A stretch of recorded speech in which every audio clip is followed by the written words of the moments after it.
We all knew why we were called into the school's assembly that morning. It was not the fact that the girls had not been called, only the boys. We knew because we had all seen the news the previous day.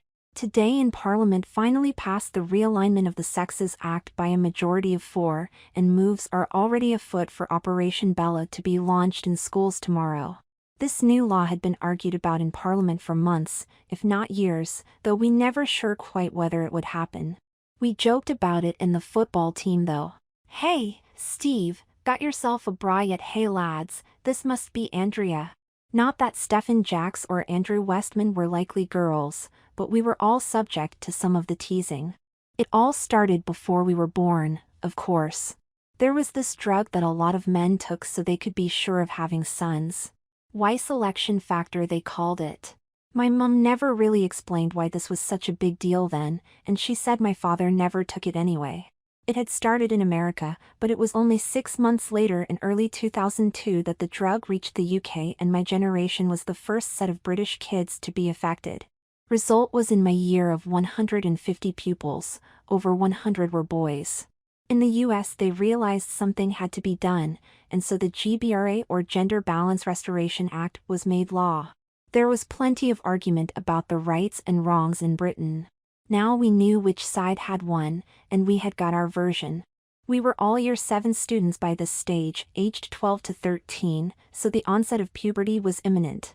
That was why Operation Bella, the result of this new law, had to be set up fast. The idea was to deal with my school year first, then take 2 years at a time until children were treated at 8 or 9, as in America. We all sat quietly in the hall waiting for the head teacher to arrive. Normally a group of boys of our age would have been noisy and boisterous, but this time we waited with an air of expectancy, and a lot of nerves too. We really did not know what Mrs. Dobson was going to say. When she did spoke it was in her kindest voice. She said a lot of stuff about the background that we knew, but I could tell she was not sure how to tell us straight. So she put on this video. And that told us straight. The woman on the tape explained that because 2/3 of children of our age were boys, it would be a good idea if some of us were girls. Then she that grown-ups had decided that some boys would be helped to change into girls if they wanted. For the rest of the film a lot of girls were interviewed about why they liked being girls. The audience got a bit restless at this stage. I wasn't surprised. 12-year-old boys are not interested in why girls like being girls. The last 2 girls were American, and I had a good guess that these had been boys changed because of the law in America. They looked just like girls to me though and talked about what they liked, just like all the others had. After the video, Mr. Gadding, the religious studies teacher, gave us a talk on how important it was to get married, and how difficult it would be for us to find a partner with so many boys but not many girls. Then we all returned to our classes. I played football that lunchtime on the school field just like always.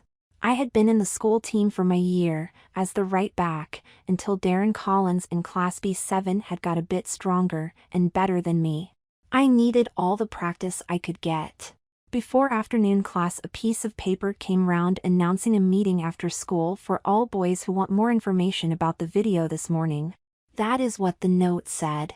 We all guessed they were asking for volunteers. I said to my best friend Peter, "Let's go and see who goes to the meeting. It would be a chance to start spreading the rumors round school." "Yeah, Harry, what if Collins is there? You'd get your team place back," he said with a laugh. I wasn't sure there was much chance of that, but we said we'd meet by the old oak tree. We could see the entrance to the hall from there. At 3:50 I took up my position. So far I had seen no boy approach the hall, which didn't surprise me. At least Peter had not missed much. Late again. Then I wondered if a spot closer to the door would be better. Where was Peter? I looked towards the science building where he had his last class. That's how I missed Gadding coming round the corner. "Come on, Henry Chapel. You're late." With that he ushered me into the hall. What was I doing there? The meeting was just like the morning really. There was a video again with yet more girls talking about, well, being girls. My mind wandered and I looked around the room. There were 4 other boys there. I don't know how they sneaked in past my guard. Billy Spencer lived with an aunt and 3 female cousins. The poor lad probably felt left out. Edmund Allman had always been the weakest boy in the class. The other 2, though, were a real shock. Chris was the year brainbox with a really bright future. And then there was Darren Collins. After the meeting there was more talk about the importance of the program, though it was all a bit in grown-up talk. We were asked about what we felt, and after an embarrassed silence Chris said something about the good sense of the scheme. I left the meeting in a bit of a daze, so I barely noticed when I signed a register as asked by Mrs. Dobson. Darren Collins? The 2 smaller boys left quickly, so the 3 of us stood there together. I asked Chris if he'd really meant what he had said. Sure chaps, it's not logical to grow up alone. Then he must have realized it was not logical to miss his tea, and went home on his bike. Then there were 2 of us. Rivals for one place in a team. Not bitter rivals, we were both too friendly for that and, so it seemed, not rivals for much longer. Darren explained as we walked home. Please don't say anything to the team, Harry. They'll know soon enough, but the thing is, well, I've always wanted to be a girl. I've been praying for this law to come in. I can't explain why. As we passed the park, he beckoned me behind a bush. I hope nobody was watching, but if you were, I assure you that one 12-year-old boy showing another inside his trousers was quite innocent. He showed me he was wearing girls' panties. Then we parted, and as I walked home, a thought struck me. Neither of my classmates had questioned why I was there. The next day Mom was waiting to meet me from school. This was unusual, but she was wearing her kind face, so I was sure there was nothing wrong. We walked to the car and I guessed she wanted help with shopping. My sister worked away and my brother could be difficult, so I often helped at the supermarket. She was chatting away in an unexceptional way, but then we drove right past the car park for the shops. The conversation dried up for a moment, or rather Mom stopped talking and I was thinking. Then she said, "You never said you went to that meeting yesterday." It had not crossed my mind to. I had not gone winningly. We arrived home and as she put on the handbrake, my mother looked at me and smiled. "You know you can tell me anything, love." Well, I was just passing and Mr. Gadding thought and... Mom did not let me finish. "You should think about it though." I was gobsmacked, I can tell you. I did some homework and then went round to Peter's because he has Sky TV and there was a match on. We talked football all evening and though he gave me a couple of strange sideways glances, we didn't talk about his non-appearance the previous afternoon. And I couldn't even mention Darren being there. It was too complicated. It was on the way home though that things started to go really amiss. On the corner of my street I met my brother and 2 of his mates. Charlie was a layabout and a rebel, and his mates were bordering on thugs. We were not close. He never gave me trouble, Mom would draw the line at that, but he probably saw me as a swat and I knew I did not want to grow into him. As my closest family role model he was not what I'd have asked for. "Oi, Harry." I went towards them. They were reading something, or at least looking at pictures because I saw it was a Mayfair or an Escort or something like that. Yugi, the tallest of the 3, was waving a picture of a blonde girl in my face. She looked barely 18 and naked, her legs were slightly apart. "Harry, is this what you're gonna look like one day, asked my brother. I turned and walked as fast as I could to the house, though I still heard what they shouted after me. Or should that be Harriet? If we're to put bad reactions to my attendance at that meeting on a scale of 1 to 10, Big Brother's pushing pictures in your face is about 9.5. What was waiting for me when I got home was off the scale, man. There was Mom and Alan and they were sitting in the lounge. I like Alan. He had been with Mom for 6 months at that time, and since Dad had died when I was 4 I liked my mother in a relationship again. It made her a lot happier. It was not the cast of this scene I objected to, it was the script, though the fact that this was 2 of my favorite people in the world didn't help. Mom beckoned me into a chair and then explained why she had been at the school gates that day. "I was called to your headmaster's office today. All the mums of the boys who went to your meeting were there." I gulped. "It's all right, love. We only want the best for you." Her words seemed to dry up and Alan took over. The headmistress showed your mum the form you signed yesterday. I hadn't signed a form. I had signed a register. I said so. No, you signed a form, expressing an interest in Operation Bella. A personal interest. Alan? There was a note of reproach in my mother's voice. Okay. Harry, I have to give it to you straight. You signed an agreement to be part of Operation Bella. I stood up. I could take no more of this. Alan waved me down. We don't know if it's legally binding.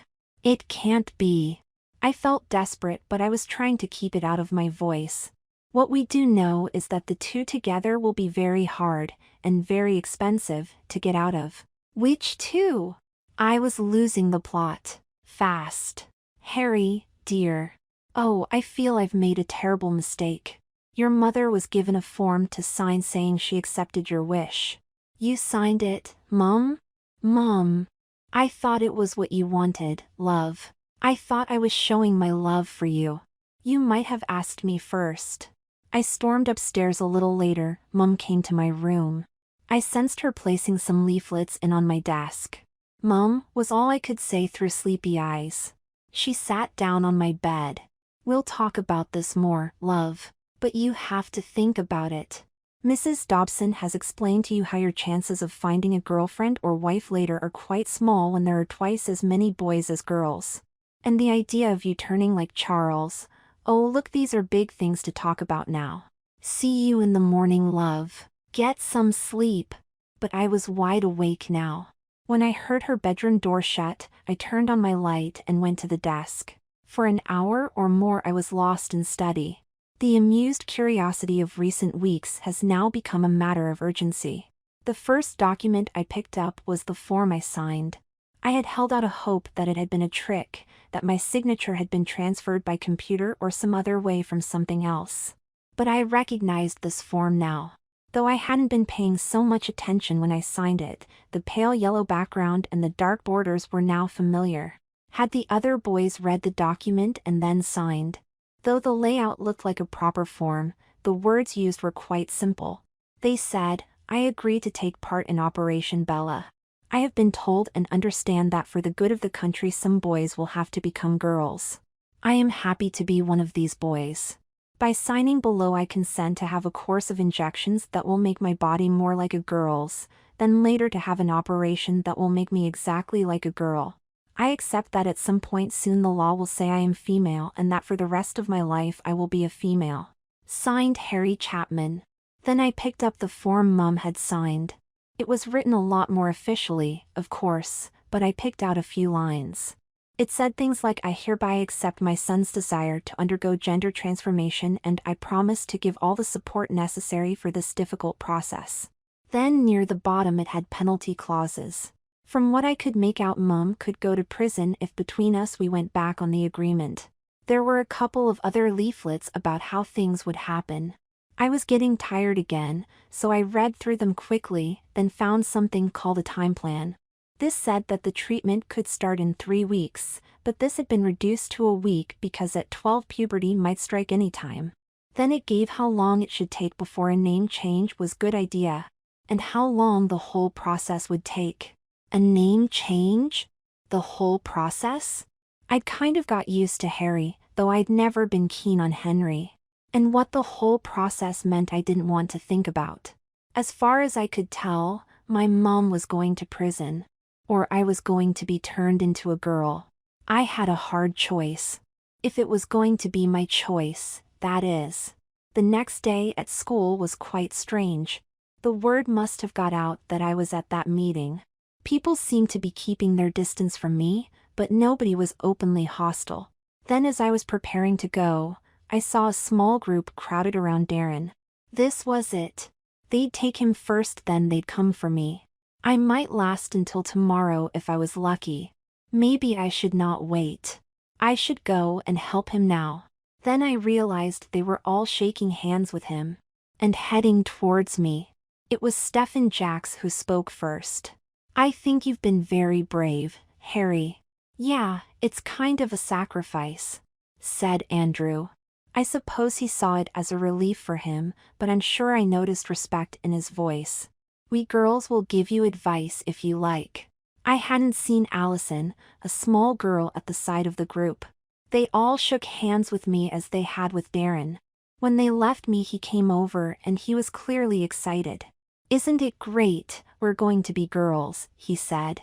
I was beginning to think he might be right, but it didn't seem so great. Over tea, Mom asked, "Have you thought more about it?" I said I had, which was about as truthful as I could get. "We'll have a family meeting tomorrow night. Amanda is coming over." Mandy is my sister, nearly 10 years older than me. She works as an airline stewardess. I always thought she was glamorous and worshipped her from afar. After I had eaten, I went to do my homework. We had rather a lot that night. I remember that because Peter and I had agreed not to meet after. I did it in double quick time because I wanted to investigate what Mum had put on my bed. It was a pile of my sister's old books. I started to read. The books I usually read were adventures, or about boys playing football. The results for the team were more important than the characters. These books were really different. The girls in the stories talked to each other about things, and you could really start believing they were real. By the time Mum knocked on the door to ask me if I was okay, it was past midnight and I started my fourth title. All the next day I spent thinking about the stories. I wasn't ready to admit it fully, but in one of the girls in one of stories I had seen something of myself. The following evening was Friday, and as Mum promised, both Charlie and Amanda were there. Charlie was wearing a suit, which seemed a strange gesture for the occasion. I didn't even know he had one. After tea we all went into the living room and the conference began with a little speech from Mom. "You all know now that Henry has put himself forward for Operation Bella, though he did not really mean to at the time. Alan has been doing some research, and it seems the get-out clauses are very difficult. I just want to say I will be with him whatever we decide." Then Amanda said, "Well, I'd love to have a little sister. I think this is all a smashing idea." Charlie said, "You won't get any trouble from me, brother, heir. Or the lads." He tailed off. He might have been saying what he had been told to, but he sounded genuine enough. "And sorry about last night." I gave him a nod, though the memory was still a raw one. "I know you are not particularly keen," said Alan. "But I've been reading these testimonies from the States. There are a lot of examples of boys who were very strongly against, who now admit they are very happy as girls." I drew a deep breath, as anyone is surely allowed to before life-changing speeches. I wasn't really thinking of the consequence of what I was saying.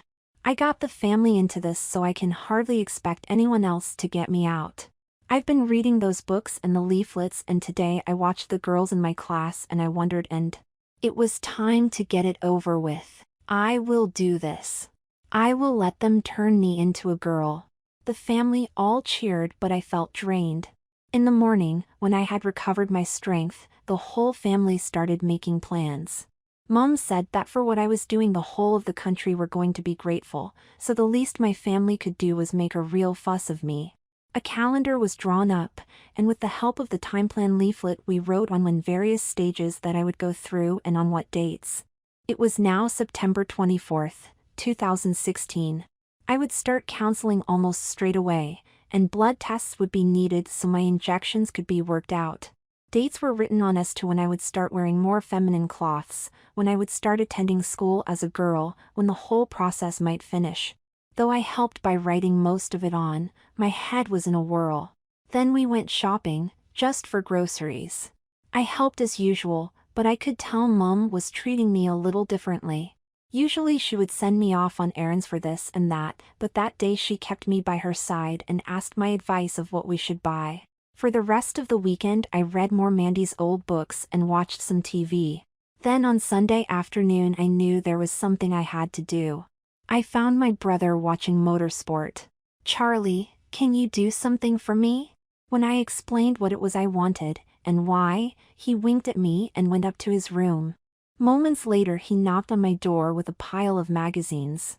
The thing was that with my sister a lot older than me and neither she nor Mom in the habit of touring the house with no clothes on, I was quite naive about what a girl's body was actually like. I'd seen pictures like the ones Charlie had lent me. They'd been passed around the football team, but I'd never really looked at them. Now things were different. Now it seemed that I really was going to become a girl. I needed some physical sense of what that would mean. I thought some of the pictures were horrible, with the girls made to look dumb, like toys. There were others though where older teenage girls stood face or side on, a nice enough smile, and of course naked. I traced the lines on their breasts and looked studiously at where I had a penis. Of course I knew that was one main difference. I wasn't that stupid. But even so, I examined the shape of a girl there. This was not the most usual way for a young boy to discover girls.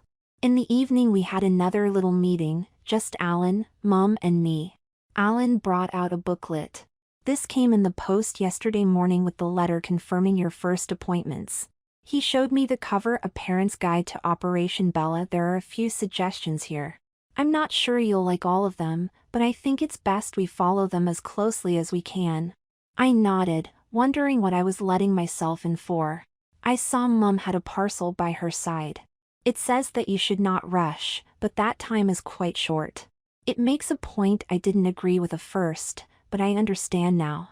Although in society today it is quite possible for gender roles to blur a little, results from America's program show this program works best if the boy aims at being a feminine girl rather than a tomboy. I'm not quite sure what that means, Alan. I did really, but I needed it spelled out.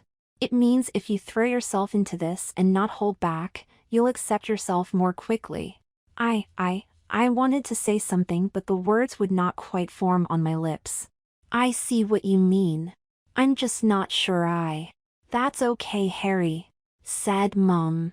It will take adaptation. The secret is going to be reading all the books and leaflets we get and talking with your counselor. That brings me to something else, your name. We don't think we should call you Harriet. The book suggests you choose name a bit different from what we call you. It shows acceptance of a new role. But the initials can stay the same, added Mom. I sighed with relief. I knew I didn't want to be Harriet anyway. Charlie's call that night was one thing, but no girl my age had that name. Mom must have seen my smile. You have something in mind? I had. Helen, I said. It had been the name of the girl in the book, the one who had first showed me how I might accept all this. Alan gave a little clap. Bravo. We had a little discussion about a middle name, something to replace James. I didn't like Joanne and we all agreed Jamie wasn't right. I was going to agree to just plain Jane, but then in a flash I said Jade. I knew that was right. It wasn't really a reward for choosing a name for myself so readily. I was going to get them anyway. In the parcel was a girl's hair grip, a makeup box and a pack of girls' knickers. You're not quite ready for these yet, but I thought it best to show we all mean this, said Mom. Nevertheless, I wore the panties to school the next day, under my boy's uniform. I decided the in for a penny in for a pound approach was a good idea. The following week was uneventful. On Monday the school doctor took a blood sample from the 5 of us. Then on Wednesday I saw the counselor.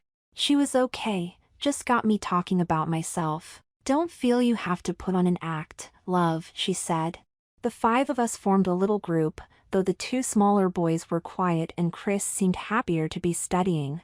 None of them had thought of a name yet, and I kept mine to myself for now. I don't know why, I already knew I'd chosen right. Darren was full of it though. At first I thought his enthusiasm might rub off on me, but it got a bit irritating after 2 days.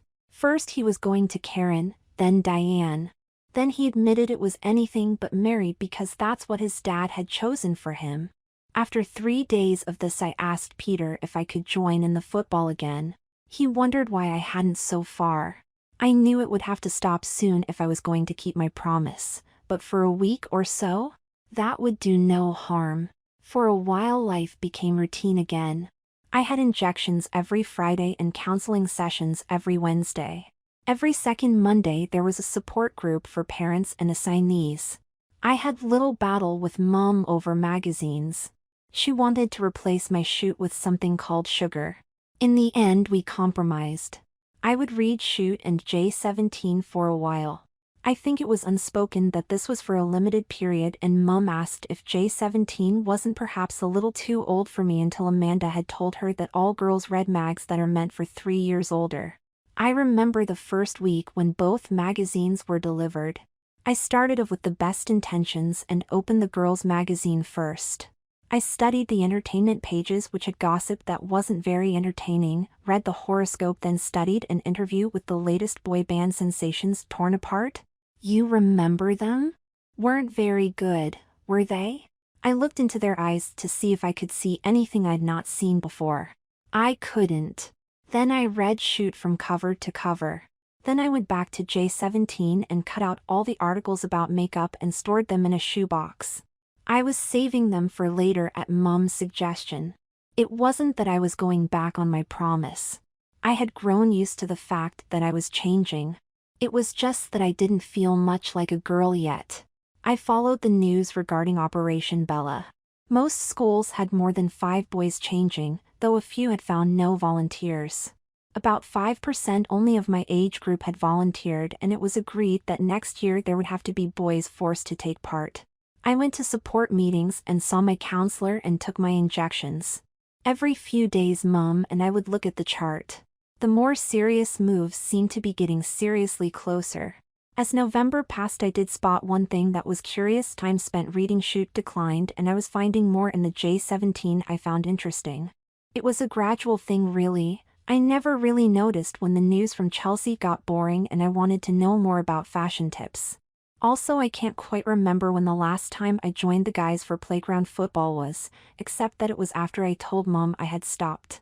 One lunchtime I noticed I hadn't gone out to the playground for a day or two, and didn't want to. I just found I preferred to chat to some new friends than run around. These new friends were the girls in my class rather than Darren and company. On the last Wednesday of November I put my Shoot aside, barely read. That afternoon I told my counselor I felt ready for the next stage. The following Saturday was when my Indian summer of boyhood was over for good. That morning, by agreement, Mum took me to her hairdresser's. I had needed a haircut when I first signed up, but it was decided to leave for a while so my hair could grow out. I chose a style from the magazines in the shop and sat there passively for my first big change. 2 hours later, much longer than I was used to for having my hair done, I came out with an attractive bob cut. Then we went cloth shopping. With my help, Mum chose no end of skirts and dresses. I never realized I'd need so much. Then on the way home we made one more stop. It didn't hurt so much as I thought, and then I had pierced ears. When we got home I changed into a denim dress. Over tea I had 2 announcements to make. I think it's time we stopped Shoot, Mum. I'm losing interest in football a bit now. Mum smiled. I noticed you hadn't read it much this week, dear. It's so good you have reached that decision for yourself. She then presented me with a small box. It was a lovely pair of earrings. Oh, thanks, Mum. I gave her a hug. I held them in my hand and then remembered I had something else to say. I know the official date for this hasn't arrived yet, but I'd like it if from now on you'd all call me Helen. I got the biggest round of applause of my life. From that moment Mum and Alan respected this wish, and took to referring to me as she and her. That evening I looked in my mirror. Though I still looked like Harry really, with a different haircut, I did feel different inside. I was still 2 months off my 13th birthday, but I knew something that I wouldn't have imagined on my 12th. I was changing from a male to a female, and not only did I accept it, I wished it. The following morning I woke with a terrible fever and was rushed to hospital. I don't remember much of the next 2 days. I was tossing and turning. Though I'm assured my life was not in danger, you could have fooled me. When I woke up, on the Thursday I think, the first person I saw was Mrs. Wood, my counselor. "Hi Helen," she said. I realized she was talking to me and gave a smile, just a small one, but it was all that I could manage. She came back 3 hours later and we talked and talked. What I don't get is how I went from okay, if I have to yes, this is what I want so quickly. That was fairly common in America too, Helen. Sometime from a starting point of absolute hostility. Just by talking to a counselor? The hormones mainly. Maybe I have played my part. I smiled and wanted to say thank you, but found myself without the words. Instead, I started to cry. She let me carry on for a while, and then she said, "You had a fever, Helen." That's all? I thought I was dying. Well, the doctors thought the fever was also reacting with the mixture of chemicals in your body. That doesn't mean I have to stop having the injections, does it? Haha, well no. Though you will be taking the hormones by tablet form from now on. That change would have been made anyway. The injections are mainly to make sure the hormones go in. None of the hiding under the tongue business, but that's not going to happen with you now, is it? I laughed and confirmed not. What the doctors had to do was remove your testicles. Your balls, Helen. Oh. It was an involuntary noise, but Mrs. Wood took it as surprise. You were quite ready in your emotional development, or I wouldn't have sanctioned it. You sanctioned it when you signed that form. So I did. I spent the next 2 weeks in hospital, and then resting at home.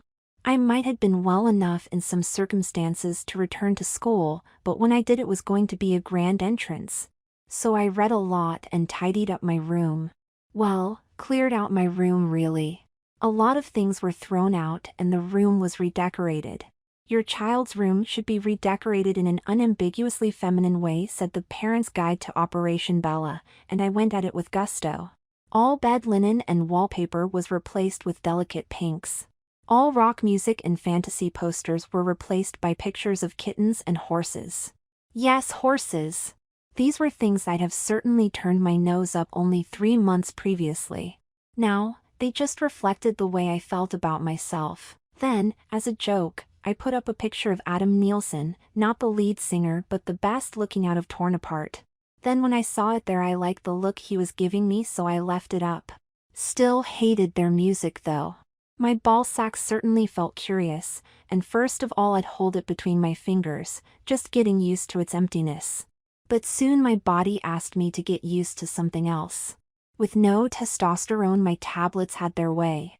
To put it another way, I bloomed. The other thing I did then was shop. All my male clothes were now given away, so I had a whole lot to buy. Amanda took me once when her schedule would allow it. It was that day I was measured for my first bra. I wasn't even wearing jeans these days, just dresses and skirts. I was given a lot of encouragement in this, and all the adults concerned with my case praised me for my choices. I'm not sure how much influence this had. I just felt like a real girly girl. I'd more or less mastered makeup now, probably ahead of other girls of my age anyway. The Wednesday before Christmas I went with Mom and Charlie. Alan was away on business and it annoyed him that he missed it to a small room in the town hall and signed another bit of paper. Only this time I knew exactly what I'd doing. It was a formality really because those first forms said this must happen, but this all made it legal and I did it happily anyway. Mom and Charlie were witnesses. Then the man gave Mom a piece of paper, which she handed to me because she knew how much I wanted to see it. It said that Helen J. Chappell was born on January 16, 2004 and that she was female. Under the terms of the act, birth certificates were to be changed. It was a sticking point right up to the last minute. According to this document, Henry James Chappell had never existed. For Christmas I got. Do you really need a list? Tops and skirts and dresses and jewelry and bracelets and hair grips. I got my supply of feminine toiletries and more makeup and the Boys' Book of the Countryside 2017. Ugh, no I didn't really. I don't have any out-of-touch aunts who didn't know what had happened. I had a whole family round me who seemed to like having a new sister, daughter, niece, granddaughter. So I must have been doing something right. 3 days after Christmas, Mom and I went shopping, yeah, again, yawn, and had our first mother-daughter bust-up. I needed a new bra. I was growing quite fast and now filled a B-cup comfortably, and I bought 2 sensible ones and on that was quite lacy and cute, and Mom didn't bat an eyebrow. It was the length of the school skirt that did for us. I wanted mine to be halfway up from the knee and she wanted it covered. Tried for a compromise, one of each. Not taken. I sulked. She got mad and called me a tramp. I got nervous the night before going back to school. I even had a bit of a cry. Was I missing Harry? Maybe, though for the last time I should think. I wasn't at all sure how I would adapt to familiar surrounding when I now felt like a different person. When I was last there I had just admitted I was ready for the next stage. Now I felt like a girl, through and through. In the mirror, with makeup, I looked like a girl, and my chest wasn't going to let anyone think different. But it was all quite easy. I said hi to Peter, who then went off to play with the lads, and I fell in with Fiona Simon's crowd. Just like that. I even managed by showing how I stood out to get Mum to get me a shorter skirt. For my birthday I got more girly things and more, but that was fine by me. I kept taking the tablets and seeing Mrs. Wood, though more as a friend now. I felt a whole lot older than the boys I'd played football with, and I suppose I was, with what I'd gone through. The only boy who called me Harry got a thick ear. From Stephen Jacks. Alan bought me writing lessons, going on my choice of pictures more than anything I'd said. They were okay, but I never persuaded my friends to come along, so I stopped after the one course. I developed a crush on Adam Nielsen and then tore his poster down when I heard one of their records at the youth club and remembered how bad they were. No, not because he came out as gay, that was the other one. Kevin, then I got a crush on James Granger, the Formula One driver. No lack of boys in my class in this list. But, I was still only 13. If you're still reading, there must be a reason. Want to know what happened to the other 4? Was my change complete? What am I doing now? Well, they all went through with everything. Only Sophie, Chris, stayed at our school. Stayed logical. Didn't get popular. Chose her name from classical Greece, she said. I still keep in touch with Daisy, Darren. Yes, I did try to talk her out of the name, and she is finding girlhood much as she'd hoped, and she did have high expectations, remember. Bianca Spencer and Emma Allman are happy, somewhere, as far as I know. Was my change complete? Of course, though I did seem to have to wait a long time. First my hormone levels weren't quite right, then Mum thought I only wanted girl bits for sex. What, with the boys in my year? Anyway, the completeness argument finally won out, though only just in time because Fiona's mum said she'd take us both to the Canaries for Easter 2018, and I wanted to wear a bikini in comfort. So a week after my 15th birthday, and more than a year after I became female as far as anyone could tell, a kind doctor, and you can look away now if you don't want to know the details, made a cavity between my legs, inverted the skin of my penis, used my ballsack leftovers for labia and made me a nice sensitive spot out of some leftover glands.